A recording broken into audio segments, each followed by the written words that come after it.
Deadpool. It, let's get over it.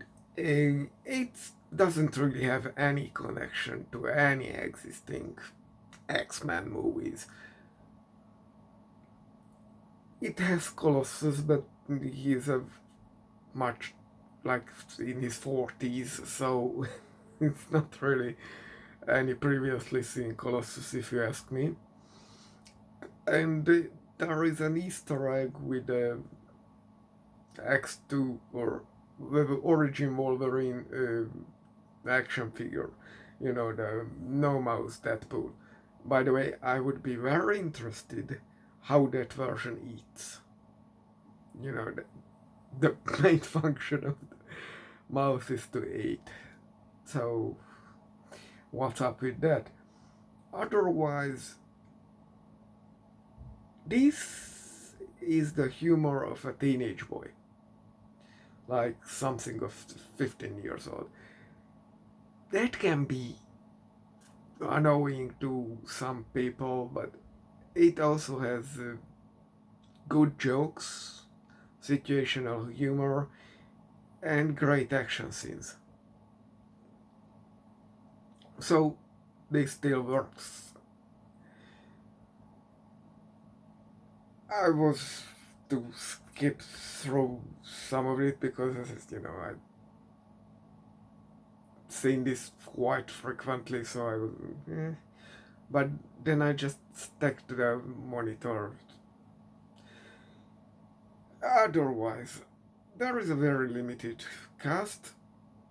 I love that they just felt good themselves, especially Francis, whose mutant name is Ajax. I don't know what's up with that. And Gina Carano's character's name is Angel. Why? But okay, it's whatever. Gina Carano, by the way, her career started kinda here, and it died when she went super racist, MAGA, white supremacist. Now she's just has been mostly. On the other hand, Negasonic Teenage Warhead, if the world would be fair, or this movie happened like the 90s, she would be on the level of Julia Roberts, but the movie star faded out of existence, so she's not. But I checked some years ago what she was doing, and she's artsy and doing all kind of even movie projects, TV series, whatever. So she has a living, so I can't say that she's doing anything wrong. So she does what she's like one of my middle school a guy who I was in middle school in the same class.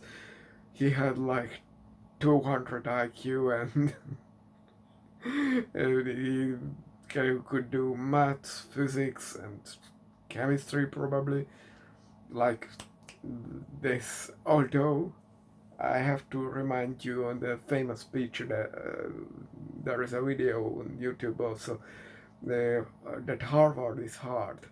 So the guy went into a particle accelerator to work in, and it seems he fell out. Actually, he went to live from game shows, trivia shows and all that kind of stuff. Who will be the next billionaire and that kind of shows. And I can't blame him because he's as clever and talented that he can afford to do whatever he pleases. So yeah, this actress is in the same book for me. Otherwise, I still don't know why bring guns to a fight with a Wolverine powered mutant. There are some decent X-rated gore effects, and that's pretty much it. There are a bunch of sex jokes if you are worried about those. But this is at bare minimum a decent movie. I would say it's a very good movie, but people have tastes. Let's see what happens in Deadpool 2.